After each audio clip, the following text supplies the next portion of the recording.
الحمد لله نحمده ونستعينه ونستغفره ونعوذ بالله من شرور أنفسنا ومن سيئات أعمالنا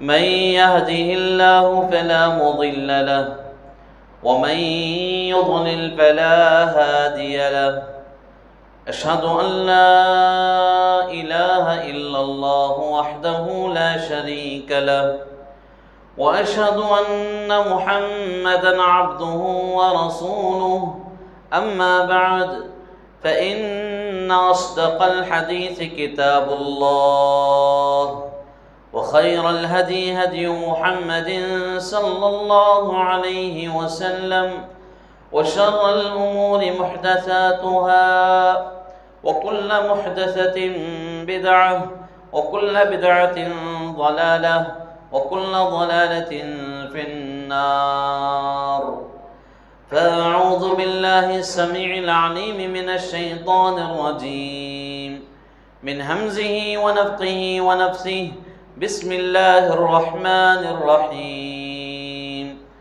يا أيها الناس اتقوا ربكم الذي خلقكم من نفس واحدة وخلق منها زوجها وبث منهما رجالا كثيرا ونساء واتقوا الله الذي تساءلون به والأرحام إن الله كان عليكم رقيبا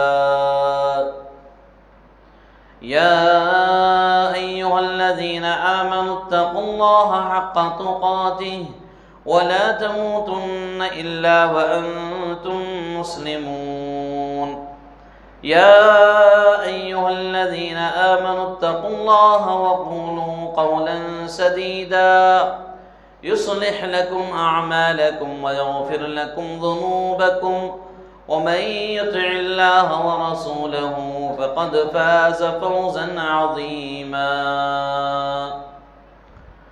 قال الله تبارك وتعالى في كلامه المجيد والفرقان الحميد من عمل صالحا من ذكر أو أنثى وهو مؤمن فلنحيينه حياة طيبة ولنجزينهم أجرهم بأحسن ما كانوا يعملون. تمام قسم کی تعریف و توصیف، حمد و ثنا، کبریائی و بڑائی، پاکیزگی اس اللہ وحدہ لا شریک لہ کے لیے لائق و زیبا ہے جو ہم تمام کا خالق ہے، مالک ہے، پروردگار ہے، جو اپنے فرمانبردار بندوں کو بھی روزی دیتا ہے اور اپنے نافرمانوں کو بھی روزی دیتا ہے۔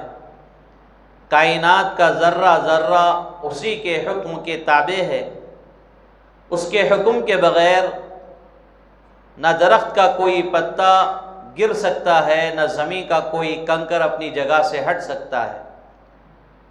انگنت و لاتعداد درود و سلام نازل ہو تمام انبیاء علیہم الصلاۃ والتسلیم پر، بالخصوص میرے اور آپ کے رہنما و رہبر، نبیوں کے افسر، افضل البشر، اللہ کے نبی محمد الرسول اللہ صلی اللہ علیہ وسلم پر۔ اسی طرح اللہ کی رحمتیں، سلامتیں نازل ہوں صحابہ و صحابیات رضوان اللہ علیہم اجمعین پر، تابعین، تبع تابعین، ائمہ، مجتہدین، فقہاء و محدثین، سلف صالحین پر، قابل احترام بزرگان دین، نوجوانان اسلام، پردہ نشین خواتین اسلام۔ اللہ رب العالمین کا اس بات پر بھی بے انتہا شکر ادا کرنا چاہیے کہ اللہ تعالیٰ مجھے اور آپ کو عنقریب ایک بابرکت مہینے میں داخل فرمانے جا رہا ہے۔ اور اللہ سے یہ دعا کریں کہ اللہ تعالی ہمیں صحت و عافیت کی حالت میں یہ مہینہ نصیب فرمائے۔ اللہ تبارک و تعالی اس مہینے سے بھرپور فائدہ اٹھانے کی ہمیں توفیق عطا فرمائے، اور اس مہینے میں جو کچھ عبادتیں، جو کچھ نیکیاں، جو کہ صالحات کیے جاتے ہیں، ساری چیزوں کو اللہ میرے اور آپ کے حق میں قبول فرمائے اور ہمارے لیے نجات کا ذریعہ بنائے، ذخیرہ آخرت بنائے، آمین یا رب العالمین۔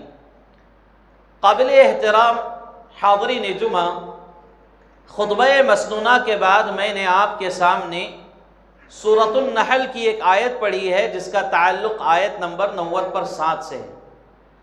اس آیت میں اللہ سبحانہ و تعالی فرما رہا ہے، من عمل صالحا من ذکر او انثى وهو مؤمن فلنحيينه حیاتا طیبہ۔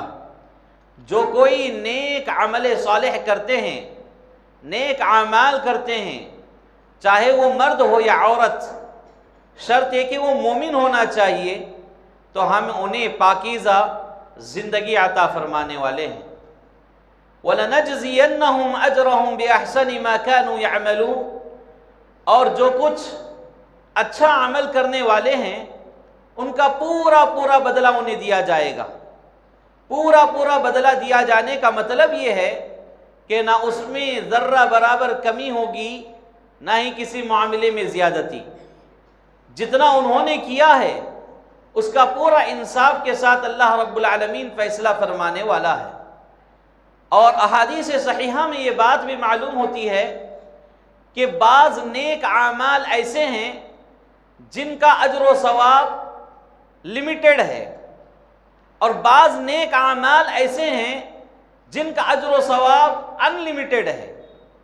تو اس لیے اللہ رب العالمین کی یہ مشیت پر معاملہ ہے کہ اللہ تعالیٰ جس کو جو عمل کے مطابق اجر و ثواب دینا ہے وہ بہتر دینے والا ہے۔ اور اللہ تبارک و تعالیٰ اپنے بندوں کے ساتھ بڑا رحم و کرم کا معاملہ فرمانے والا ہے، اور اللہ رب العالمین کی رحمدلی اتنی کہ اس کا چھوٹا سا حصہ اس دنیا میں ہمیں ماں کی شکل میں، باپ کی شکل میں، بھائی کی شکل میں، بہنوں کی شکل میں دیکھنے کو ملتا ہے، جبکہ اللہ رب العالمین کی محبت، اس کی الفت، اس کی رحمت، اس کی شفقت اس سے کئی گنا زیادہ ہے۔ تو اللہ رب العالمین کو ہم جس طرح پانا چاہتے ہیں، پہلے یہ بات شرط کے طور پر بیان کی جاتی ہے کہ اللہ سے متعلق ہمارا وہم و گمان بھی ویسے ہی ہونا چاہیے، کیونکہ پیارے نبی صلی اللہ علیہ وسلم ایک حدیث قدسی میں یہ بات بیان فرما رہے ہیں۔ اللہ رب العالمین فرما رہا ہے کہ ابن آدم، بنی آدم، آدم کا بیٹا جس طرح میرے بارے میں سوچتا ہے مجھے ویسے پائے گا۔ تو اللہ رب العالمین کے بارے میں ہمیشہ ہمیں مثبت انداز میں سوچ رکھنا چاہیے۔ رحم و کرم کا معاملہ اور اسی طرح شفقت، الفت وغیرہ کا جو بھی معاملہ ہے اللہ رب العالمین سے ہمیشہ ہمیں جوڑے رکھنا چاہیے۔ خیر، میں نے جو آیت آپ کے سامنے پڑھی ہے اس میں اللہ تبارک و تعالی نیک اعمال کا تذکرہ فرما رہا ہے، اور نیک عمل جو بھی ہے چاہے وہ چھوٹا ہو یا بڑا، اس کی قبولیت کے لیے ایک شرط اللہ رب العالمین نے وہاں رکھی ہے، وہ ہے ایمان کی شرط، مومن ہونے کی شرط۔ چاہے مرد ہو یا عورت، وہ صاحب ایمان ہونا چاہیے۔ اگر وہ ایمان سے خالی ہیں، ان کے دلوں میں ایمان نہیں ہے بلکہ ویرانی چھائی ہوئی ہے، تو یقین مانیے وہ کتنا بھی بڑا نیک عمل کر لے وہ عمل ان کے حق میں قابل قبول نہیں ہے۔ لہذا ہمیں سب سے پہلے اپنے آپ کو ایمان والا بنانا چاہیے۔ ایمان والے کا مطلب کیا ہے؟ اللہ کے رسول صلی اللہ علیہ وسلم نے 6 چیزوں کی تعلیم دی ہے ایمان سے متعلق۔ اللہ پر ایمان رکھنا مطلب یہ کہ اللہ پر، اس کے اسماء و صفات اور اس کے جو کچھ اعمال و افعال ہیں ان ساری باتوں پر ایمان رکھتے ہوئے اللہ رب العالمین سے متعلق مضبوط علم حاصل کرنا، اور اللہ رب العالمین سے متعلق اچھی جانکاری رکھنا، اور عقیدے کے معاملے میں اپنے آپ کو پختہ بنانا۔ اور دوسری بات اللہ کے نبی صلی اللہ علیہ وسلم نے یہ بیان کی کہ اللہ کے جتنے فرشتے ہیں سارے فرشتوں پر ایمان رکھنا، اور اللہ کے جتنے نبی ہیں جتنے رسول ہیں سارے رسولوں پر ایمان رکھنا، اور اسی طرح اللہ رب العالمین کی جانب سے جو کچھ فیصلہ کیا جانے والا ہے تقدیر کا معاملہ، وہ تقدیر چاہے ہماری اچھی ہو کہ بری، ان باتوں پر بھی ایمان رکھنا اللہ کے نبی صلی اللہ علیہ وسلم کی تعلیمات میں سے، اور اللہ کی جانب سے جو کچھ کتابیں نازل کی گئی ہیں ان ساری کتابوں پر، ان سارے مصاحف پر ایمان رکھنا، اور ایک آخری چیز آخرت کے دن پر ایمان رکھنا۔ یہ کل چیزوں پر جب آدمی کا ایمان پختہ ہوتا ہے تو وہ مومن کہلاتا ہے۔ اب اس کے لیے عمل کا دروازہ کھلا ہوا ہے۔ پہلے انسان کو اعمال صالحہ کرنے سے پہلے اپنے آپ کو ایمان والا اور پکا مومن بنانے کی ضرورت ہے، پھر اس کے بعد عمل صالح کرنا چاہیے۔ ہماری زندگیوں میں کئی مرتبہ رمضان المبارک کا مہینہ گزرتا ہے اور گزر رہا ہے، اور ہمارا حال یہ کہ ہر مہینہ ہر رمضان کا مہینہ ہم عمل صالح کرنے کی بھرپور کوشش کرتے ہیں، لیکن ہم یہ غور نہیں کرتے کہ ہمارا ایمان سلامت ہے کہ نہیں ہے، ہم مومن ہیں کہ نہیں ہیں، ہم ایمان والے جس طرح ہونا چاہیے اس طرح ہیں کہ نہیں ہیں۔ اس بات پر بہت کم لوگ توجہ دیتے ہیں۔ یہاں پر آج کا پیغام یہ ہے کہ آدمی کو ایمان والا پہلے بننا ہے، پھر اس کے بعد رمضان کے کام کرنا ہے۔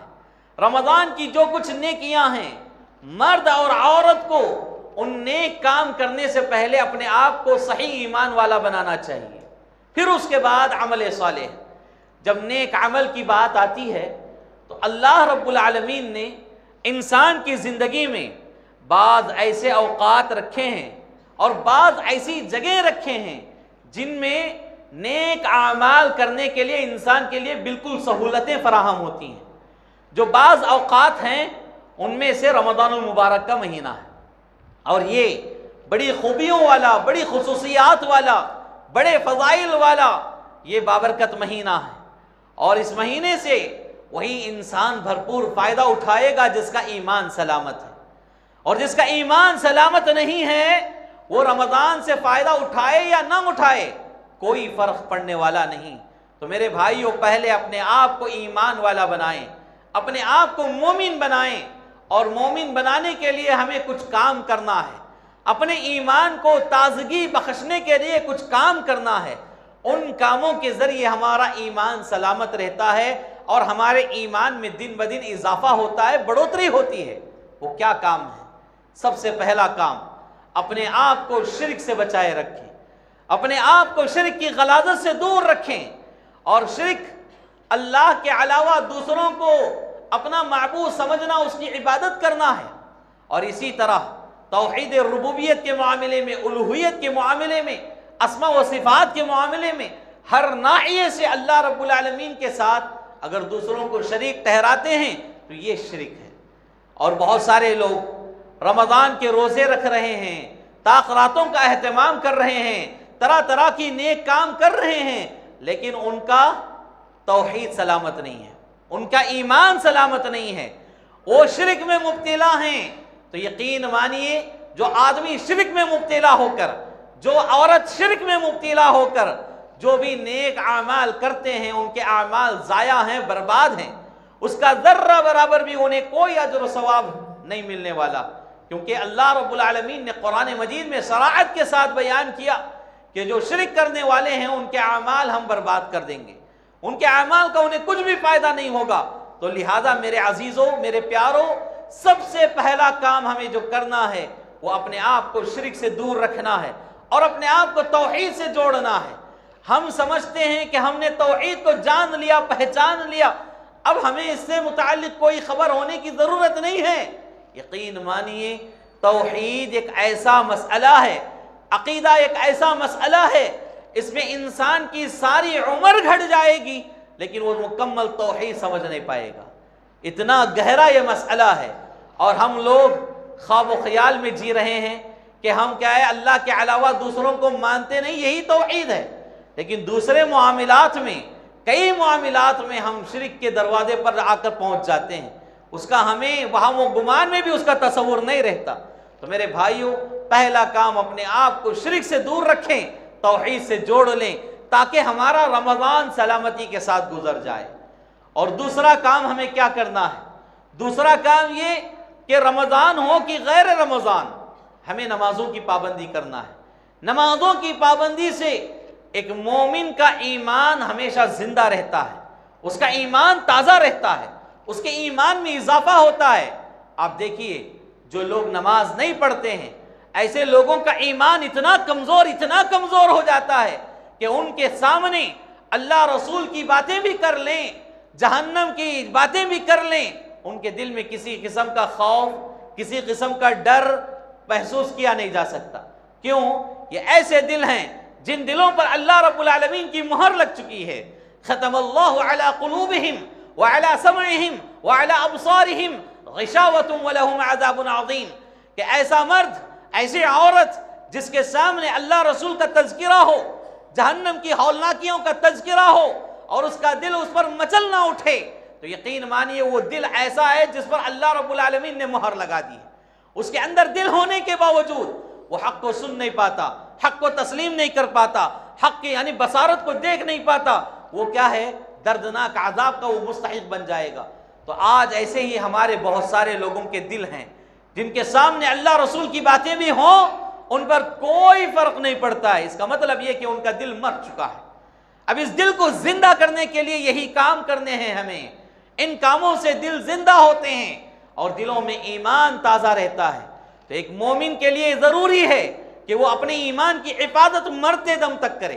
ایسا نہیں کہ میں نماز پڑھنے والا ہوں، میں روزہ رکھنے والا ہوں، میں فلاں کام کرنے والا ہوں۔ اس اندھے پن میں، اس فقر میں اگر وہ مبتلا ہوگا تو یقین مانیے وہ جانے پہچانے بغیر ہی وہ ایمان کی کمزوری کی طرف آ سکتا ہے۔ لہذا کبھی اس طرح کی غلط فہمی میں نہیں ہونا چاہیے۔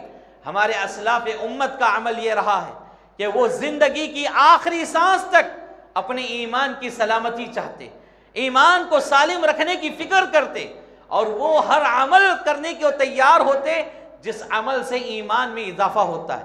تو میرے بھائیوں، نمازوں کی پابندی انتہائی اہم ضرورت ہے اس وقت کی، کہ ایک مسلمان اسلام میں اس وقت تک رہتا ہے جب تک وہ نمازوں کی پابندی کرتا ہے۔ جان بوجھ کر اگر ایک وقت کی نماز چھوڑ دیتا ہے اور اس کا اعادہ بھی نہیں کرتا ہے اور وہ ہر دھرمی سے نماز کا انکار کرتا ہے، علماء کرام کی اس بات پر فتویٰ ہے کہ وہ آدمی اسلام سے نکل سکتا ہے۔ تو کتنے مسلمان ہیں، کتنے مسلمان مرد و عورتیں ہیں جو نمازوں کی پابندی نہیں کرتے۔ جو لوگ نماز کے لیے آتے نہیں، نماز پڑھتے نہیں، ان کا ایمان کمزور ہوتا جائے گا۔ تو ایمان کی زیادتی کے لیے، ایمان میں تازگی کے لیے دوسرا کام ہمیں جو کرنا ہے وہ نمازوں کی پابندی ہے، چاہے وہ رمضان ہو کہ غیر رمضان۔ یہی حکم اللہ رب العالمین نے ہم مسلمانوں کے لیے، بالخصوص مومنوں کے لیے یہ بیان کیا کہ ان الصلاۃ کانت علی المؤمنین کتابا موقوتا۔ یقیناً اللہ رب العالمین مومنوں کے اوپر نمازوں کو وقت مقررہ پر فرض کیا ہے۔ مطلب یہ ہے کہ مومن کو کسی بھی حالت میں نماز میں تاخیر کرنے کی اجازت نہیں ہے۔ ہاں، اگر کوئی شرعی عذر ہے، کوئی مجبوری ہے، تو ایسے حالت میں حکم مستثنیٰ ہوگا، لیکن بغیر عذر کے، بغیر شرعی تقاضے کے کوئی مومن نماز کو تاخیر کر کے نہیں پڑھ سکتا۔ جب نماز کو تاخیر کر کے پڑھنے کی اجازت نہیں ہے تو سرے سے نماز کو چھوڑنے کی اجازت کہاں سے مل سکتی ہے؟ تو میرے بھائیوں، اپنے آپ کو نمازی بنائیں، یہ دوسرا عمل ہے۔ تیسرا کام ہمیں کیا کرنا ہے؟ رمضان سے متعلق اس کا تعلق ہے کہ رمضان کے روزے ہیں، روزہ رکھنا چاہیے، چاہے وہ فرض روزہ ہو یا عام دنوں میں نفلی روزہ ہو۔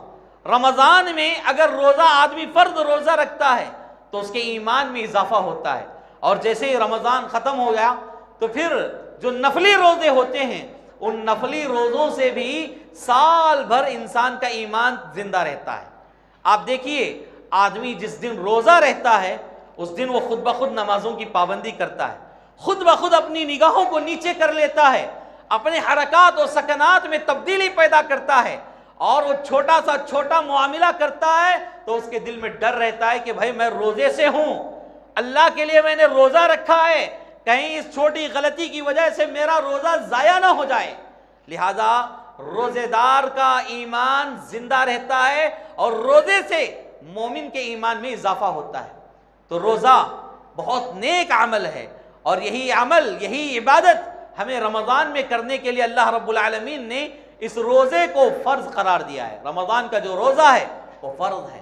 میرے عزیزو، اللہ رب العالمین سورۃ البقرہ میں فرما رہا ہے، یا ایھا الذین آمنوا کتب علیکم الصیام کما کتب علی الذین من قبلکم لعلکم تتقون، کہ اے ایمان والو، تمہارے اوپر روزوں کو فرض کر دیا گیا جیسے تم سے پہلے لوگوں پر فرض کر دیا گیا، تاکہ تم متقی یعنی تقوی والے، اللہ سے ڈرنے والے، خشوع و خضوع اختیار کرنے والے بن جاؤ۔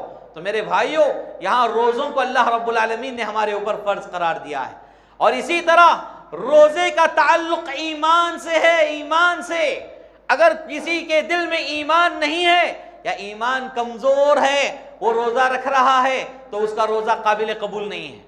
پہلے ایمان کو مضبوط کرنا چاہیے ہر معاملے میں۔ جو پیارے نبی صلی اللہ علیہ وسلم نے جو 6 تعلیمات بیان کی ہیں، ان باتوں پر اپنا ایمان مکمل کریں، مضبوط کریں، پھر روزہ رکھیں۔ کیونکہ صحیح بخاری کی ایک روایت ہے، حدیث نمبر 1901، اللہ کے نبی صلی اللہ علیہ وسلم فرما رہے ہیں، من صام رمضان ایمانا واحتسابا غفر له ما تقدم من ذنبه، جو شخص رمضان المبارک کے مہینے میں ایمان کی حالت میں روزہ رکھتا ہے تو اس کے گناہ معاف کر دیے جائیں گے۔ تو یہاں ایمان کی شرط لگائی گئی، ایمان کی حالت میں۔ اگر ایمان کے بغیر آدمی روزہ رکھے تو میرے بھائیو، اس کا روزہ اسے کچھ بھی فائدہ پہنچانے والا نہیں ہے۔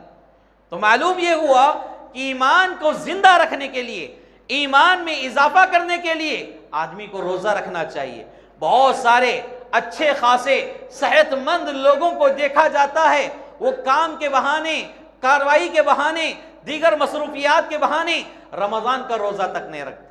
عام دنوں میں تو نفل روزوں کا حکم الگ ہے، لیکن رمضان کا جو فرض روزہ ہے وہ فرض روزہ بھی نہیں رکھتے۔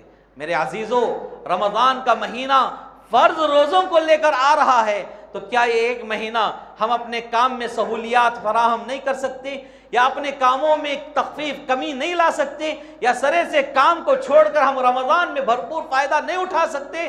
اللہ رب العالمین سال بھر ہمیں اتنی روزیوں سے نواز رہا ہے، اتنی نعمتوں سے نواز رہا ہے، اتنا مال، اتنی دولت دے رکھا ہے، یقین مانیے آدمی ابھی سے اگر اپنی جائیداد بیچ کر زندگی بھر کھانا چاہے تو کھا سکتا ہے۔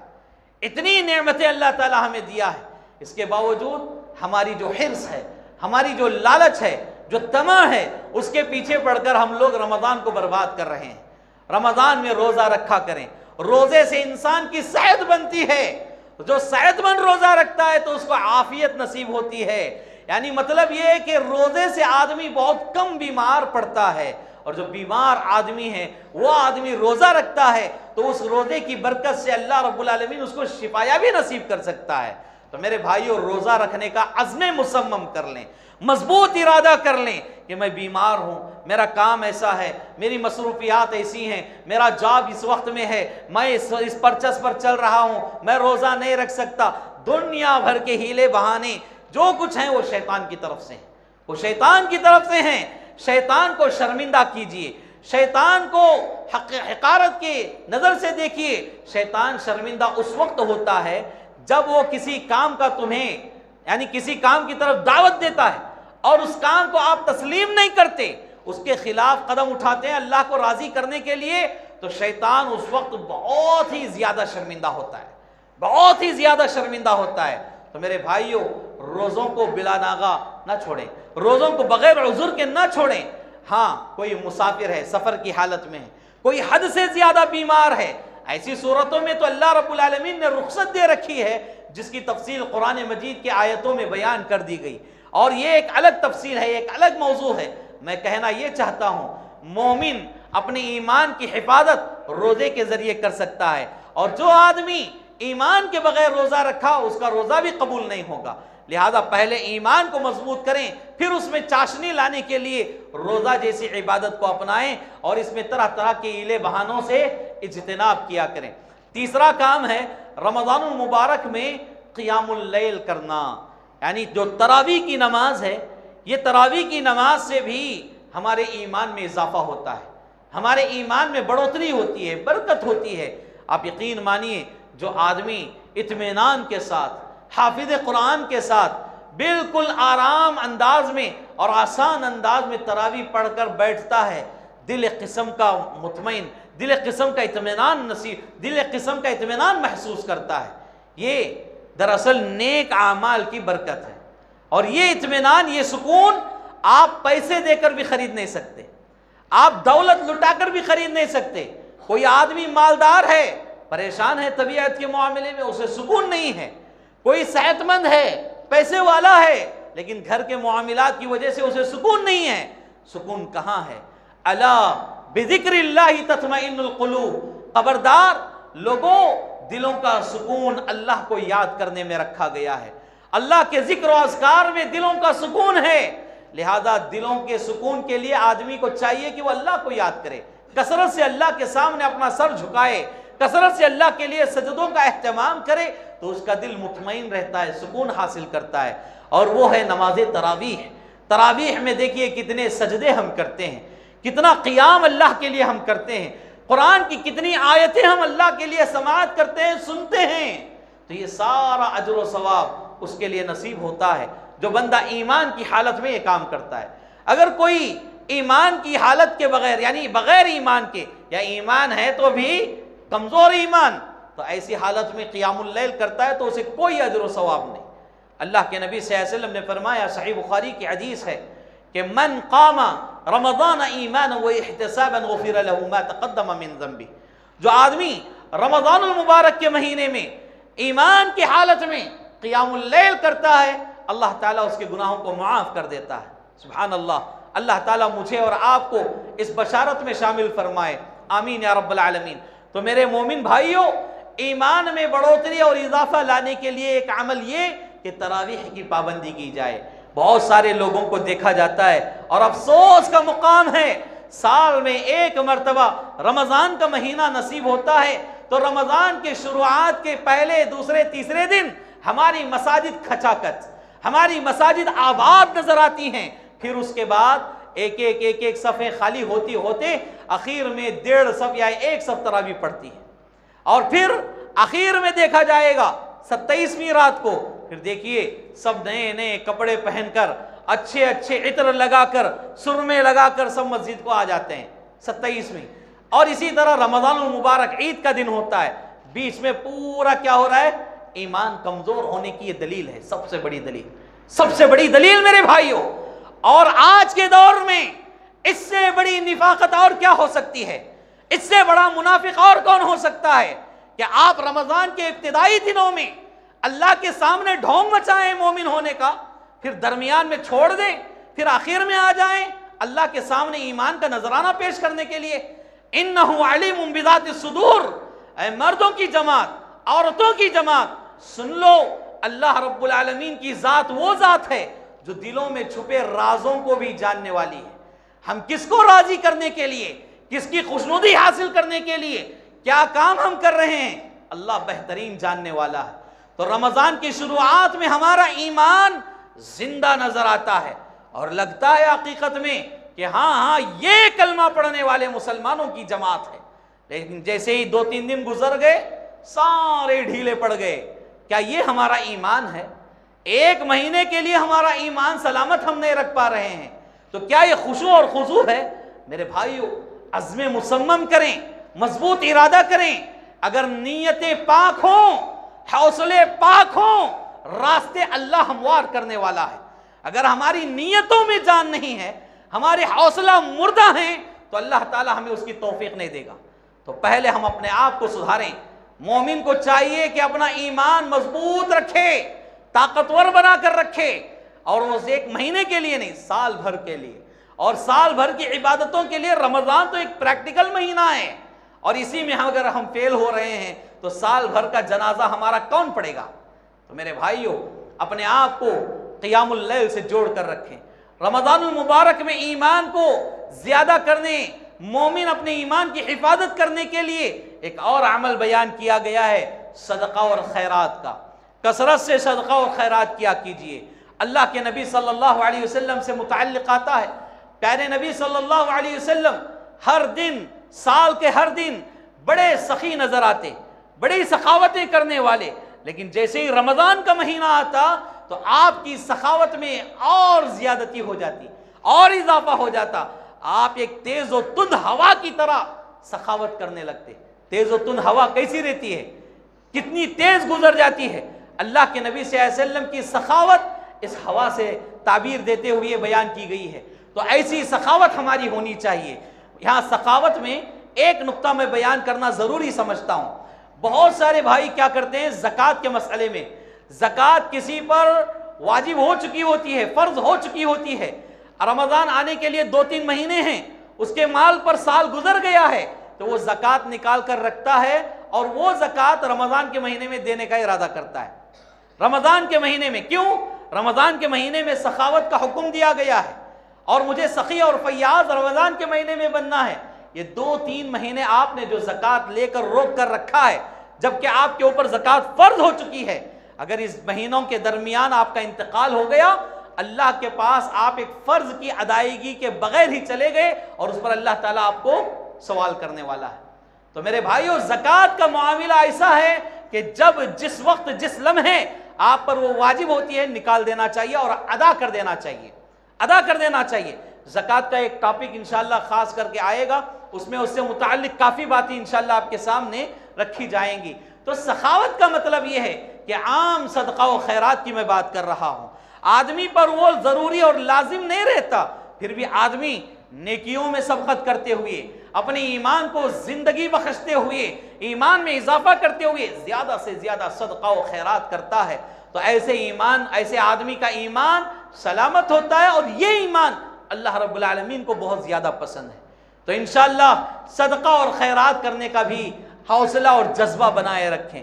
اسی طرح ایک بہترین عمل ہے جس کی وجہ سے ایک رمضان گزارنے والا آدمی اپنے ایمان میں بڑھوتری لا سکتا ہے، ایمان کو زندگی بخش سکتا ہے، اور یہ مومن کے کردار میں سے ایک بہترین کردار ہے جو رمضان میں نبھایا جاتا ہے، وہ ہے کسی کو افطار کروانا، کسی روزے دار کو افطار کروانا۔ یہ بہت بڑی نیکی ہے۔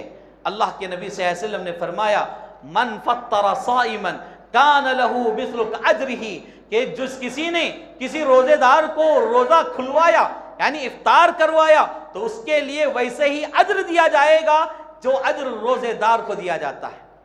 یعنی جو انسان دل بھر روزہ رکھا ہے، اس کو جتنا اجر ملنا ہے، آپ کے افطار اس کو کرانے کی وجہ سے اس کو جتنا اجر ملنے والا ہے اتنا اجر آپ کو ملے گا۔ اور اسی حدیث میں آگے بیان کیا گیا، ایسا بھی نہیں ہے کہ روزے دار کے اجر و ثواب میں کم کر کے اللہ تعالیٰ وہاں سے اٹھا کر آپ کو دے گا، نہیں، پورا اس کو ملے گا، اس کو جتنا مل رہا ہے آپ کو بھی اتنا ملے گا۔ یہ اللہ رب العالمین کی رحمت اور شفقت کی بہت بڑی دلیل ہے، بہت بڑی دلیل ہے۔ لہٰذا یہ عمل بھی رمضان المبارک میں زیادہ سے زیادہ کرنے کی کوشش کریں، زیادہ سے زیادہ کرنے کی کوشش کریں۔ میرے بھائیوں، رمضان کا مہینہ ہو اور ہمارا تعلق قرآن سے دور ہو، قرآن سے ٹوٹ جائے، ایسا ہو ہی نہیں سکتا، کیونکہ رمضان ہی میں تو قرآن نازل ہوا ہے۔ شہر رمضان الذی انزل فیہ القرآن، کہ اللہ رب العالمین نے رمضان کے مہینے میں قرآن کو نازل کیا ہے۔ قرآن کا تعلق رمضان سے بڑا گہرا ہے، لیکن ہم مسلمانوں پر کون آدمی آ کر جنازہ پڑھے وہ ایمان والا جو قرآن سے جڑا ہوا ہو؟ ایسے لوگ بہت کم نظر آتے ہیں۔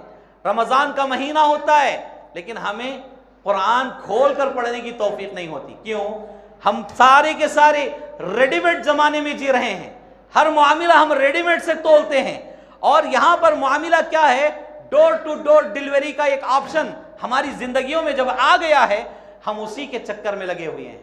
ہم یہ سمجھتے ہیں حافظ صاحب کو بلائیں گے، اچھا نذرانہ دیں گے، اچھا ہدیہ دیں گے، وہ ہمیں قرآن پڑھ کر سنائیں گے، ہم سنیں گے، بس کافی ہے۔ یہ ریڈی میڈ والا قرآن ہم استعمال کرنے لگے ہیں۔ یہ اپنی جگہ یہ عبادت ہے ہی، اس میں تو جو فضیلت ہے وہ فضیلت ہمیں نصیب ہوگی، لیکن رمضان کے مہینے میں ہمارے اسلاف صحابہ کا عمل کیا تھا؟ کوئی 3 دن میں قرآن مکمل کر رہے ہیں، کوئی 10 دنوں میں قرآن مکمل کر رہے ہیں، کوئی 7 دنوں میں قرآن مکمل کر رہے ہیں۔ ہائے اللہ، ہمیں تو سال چھوڑیے، 50-60 سال کی زندگی ہو گئی، آج تک ایک مرتبہ قرآن پڑھنے کی توفیق نہیں، ایک مرتبہ۔ کم از کم ایک مرتبہ۔ میرے بھائیوں، میں تھوڑی دیر کے لیے آپ سے یہ بات پوچھنا چاہتا ہوں، آپ کو احساس دلانا چاہتا ہوں، آپ اپنے دل میں پوچھ کر دیکھیں، اپنے آپ سے سوال کر کے دیکھیں، میں نے آخری مرتبہ قرآن کب پڑھا ہے؟ میں نے آخری مرتبہ قرآن کب کھولا ہے؟ آخری مرتبہ میری تلاوت کب ہوئی ہے؟ یا پھر یہ سوال کر کے دیکھیں، میری زندگی 45 50 55 60 کی ہو گئی، میں نے کیا زندگی میں ایک مرتبہ تو قرآن پڑھا ہے؟ ایک مرتبہ، صرف ایک مرتبہ۔ اور ہماری زندگی کتنی ہے بھائی؟ ہمارے اسلاف کا عمل کیا ہے؟ 3 دن میں ایک قرآن پڑھ رہے ہیں، 3 دن میں ایک قرآن، سبحان اللہ۔ اس سے بھی کم پڑھے ہوئے لوگ بھی گزرے ہیں، ایک دن میں قرآن ختم کیے ہوئے اسلاف میں ملتے ہیں، لیکن یہ عمل الگ ہے۔ مطلب یہاں علماء محدثین فقہا یہ بات بیان کرتے ہیں کہ رمضان اس میں مستثنا ہے۔ اللہ کے نبی صلی اللہ علیہ وسلم نے جو حکم بیان کیا کہ 3 دن سے زیادہ یعنی 3 دن سے کم میں قرآن ختم نہ کریں، جو ممانعت آئی ہے وہ ممانعت رمضان جیسے مہینوں کے لیے نہیں ہے، اس طرح بعض علماء کا، بعض فقہا کا ایک قول ہے، لیکن ہم اس تفصیل میں جانا نہیں چاہ رہے ہیں۔ ہم یہ بات بیان کرنا چاہ رہے ہیں، کیا ہمارا عمل کیا ہے؟ ہمارا عمل 3 دن میں تو کم چھوڑیے، کیا ہم نے 30 سالوں میں ایک بار تو قرآن پڑھا ہے؟ اللہ کے بندو یاد رکھو، ہمیں انگریزی نہیں آتی تھی لیکن ہم نے انگریزی سیکھا ہے، ہمیں کمپیوٹر کا زمانہ معلوم نہیں تھا لیکن ہم نے وہ بھی سیکھ لیا ہے، اور آج ہم بڑے بڑے کام ہمارے اسی پر کرتے ہیں۔ آن لائن سے ہمیں کوئی واقفیت نہیں تھی لیکن ہم نے وہ بھی سیکھ لیا ہے، اور بڑے بڑے اور بھیانک قسم کے تجربے کار لوگوں کے جو ماہر چیزیں ہوتی ہیں ان میں بھی ہم نے فتح کامیابی حاصل کر لی ہے، لیکن قرآن ہی ہمارے درمیان مظلوم ہو کر رہ گیا۔ ہم قرآن سیکھنا چاہتے ہیں لیکن سیکھ نہیں پا رہے ہیں، کوئی تو سیکھنا ہی نہیں چاہتا ہے۔ کیوں بھئی؟ یہ عالمہ پڑھنے کی کتاب ہے، عالموں کو سمجھ میں آئے گی، ہمیں نہیں آئے گی، نعوذ باللہ۔ یہ جو پاٹھ شیطان نے پڑھایا ہے بڑے ہی سلیقے سے پڑھایا ہے، بڑے تہذیب و تمدن کے ساتھ اس نے یہ شوشہ تمہارے دماغوں میں چھوڑا ہے کہ قرآن عالم کی کتاب ہے، نعوذ باللہ۔ اللہ تو فرما رہا ہے قرآن متقیوں کی کتاب ہے، قرآن ہدایت یافتہ لوگوں کی کتاب ہے، قرآن ساری انسانیت کی کتاب ہے، سارے لوگوں کے لیے آیا ہوا کلام ہے، اور ہم کہہ رہے ہیں کہ بھائی فلاں کے لیے خاص ہے۔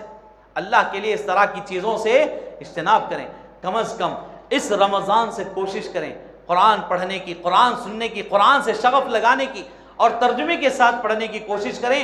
یقین مانیے سارے شرک، بدعات، خرافات والے کام ہماری زندگیوں سے نکل جائیں گے، اور یہ جو باہر بڑی بڑی ٹوپیاں، بڑی بڑی داڑیاں، بڑے بڑے جھبے قبے پہن کر دن کے اجالے میں، رات کے اندھیرے میں تمہارے ایمان پر ڈاکہ ڈالنے والے چور جو گھوم رہے ہیں، یہ تمہارے ایمان پر انگلی بھی نہیں اٹھا سکتے۔ کیوں؟ قرآن کی برکت۔ قرآن کو آپ نے جس دن ترجمہ، تفہیم کے ساتھ، تفسیر کے ساتھ پڑھ لیا، یقین مانیے آپ کسی سے ڈرنے والے نہیں ہوں گے، اور یہی مومن کی پہچان ہے۔ مومن کا یہی کردار ہے، وہ اللہ کے علاوہ کسی سے نہیں ڈرتا، کسی سے نہیں، فلاں سے نہیں، فلاں سے نہیں، ذمہ دار سے نہیں، بادشاہ سے نہیں، حاکم سے نہیں، کسی سے نہیں۔ اور ہم ہیں کہ یہاں کتے بلیوں سے ڈر رہے ہیں، کالے لال دھاگوں سے ڈر رہے ہیں، لیمیوں سے ڈر رہے ہیں، ہری مرچ سے، لال مرچ سے، نمک سے، نعوذ باللہ کیسی کیسی چیزوں سے ہم ڈرتے ہیں معلوم۔ حال ہی میں ایک بندے نے میں ان سے سوال کیا، کوئی پیخانہ کیا ہے تو اس کے پیخانے کو انگل کر جا سکتے ہیں کہ نہیں؟ کیوں بھائی؟ نہیں، اس کے اوپر کچھ جادو ہوا ہے تو اس کے پیخانے میں وہ جادو رہتا ہے، اگر ہم انگلیں گے تو وہ اثر ہمیں، نعوذ باللہ۔ یہ ساری چیزیں قرآن سے دوری کی وجہ سے پیدا ہوتے ہیں۔ تو میرے بھائیوں، بتانے کی باتیں اور ہیں، خلاصہ کلام یہ ہے، ہمیں سب سے پہلے مومن بننا چاہیے، ایمان والا بننا چاہیے، اور اس ایمان کی حفاظت کرنے والا بننا چاہیے۔ اور ایمان کی حفاظت کیسے ممکن؟ انہی کاموں سے ممکن ہے۔ تو یہ کام کریں، اور بھی نیک کام ہیں، جو بھی نیکی ہے کرتے رہیں گے، ایمان سلامت رہے گا۔ نیکیوں سے رشتہ توڑ لیں گے، گناہوں میں داخل ہوں گے، ایمان ختم ہو جائے گا۔ اللہ رب العالمین سے دعا ہے اللہ تعالیٰ مجھے اور آپ کو ان تمام باتوں پر عمل کی توفیق عطا فرمائے۔ اللہ ہمیں صحیح معنوں میں مومن بنائے، اللہ ہمیں ایمان والا بنائے، اپنے ایمان کی حفاظت کرنے والا بنائے، ہمیں صحیح معنوں میں مسلمان بنائے۔ اللہ رمضان المبارک کا مہینہ ہمیں صحت و عافیت کی حالت میں نصیب فرمائے، ہماری زندگی میں یہ چیزیں بار بار اللہ عطا فرمائے، اور اس میں ہمیں زیادہ سے زیادہ بڑھ چڑھ کر نیکیوں میں حصہ لینے کی توفیق عطا فرمائے۔ اللہ ہمارے حق میں ان نیکیوں کو قبول فرمائے۔ جو کچھ گناہ ہم سے ہو رہے ہیں اللہ معاف فرمائے، درگزر فرمائے۔ اللہ ہمارے خطاؤں کو، ہمارے لغزشوں کو معاف فرمائے۔ ہمیں جو بیمار ہیں اللہ انہیں صحت عافیت عطا فرمائے، بہترین صحت عطا فرمائے۔ رمضان کے روزے رکھنے والی صحت اللہ ہمیں عطا فرمائے۔ اللہ تعالیٰ تراویح پڑھنے والی صحت اللہ ہمیں عطا فرمائے۔ اللہ تعالیٰ ہمارے ایمان کو زندہ رکھے، ہمیں شرک و بدعات سے، خرافات سے، غلط رسم و رواج سے اللہ ہماری حفاظت فرمائے۔ اللہ ہمارے نسلوں کی حفاظت فرمائے، حرمین شریفین کی اللہ حفاظت فرمائے۔ سارے صحابہ و صحابیات رضوان اللہ علیہم اجمعین پر اللہ اپنی بے انتہا رحمتیں، سلامتیں نازل فرمائے۔ اللہ تعالیٰ مظلومین کی مدد فرمائے۔ اللہ تعالیٰ جہاں کہیں ظلم و زیادتیاں ہو رہی ہیں اللہ وہاں پر امن و سکون نازل فرمائے، اطمینان والی زندگی عطا فرمائے، پریشانی والی زندگی سے نجات عطا فرمائے۔ آمین یا رب العالمین۔ اقول قولی ھذا استغفر اللہ لی ولکم ولسائر المسلمین وما توفیقی الا باللہ۔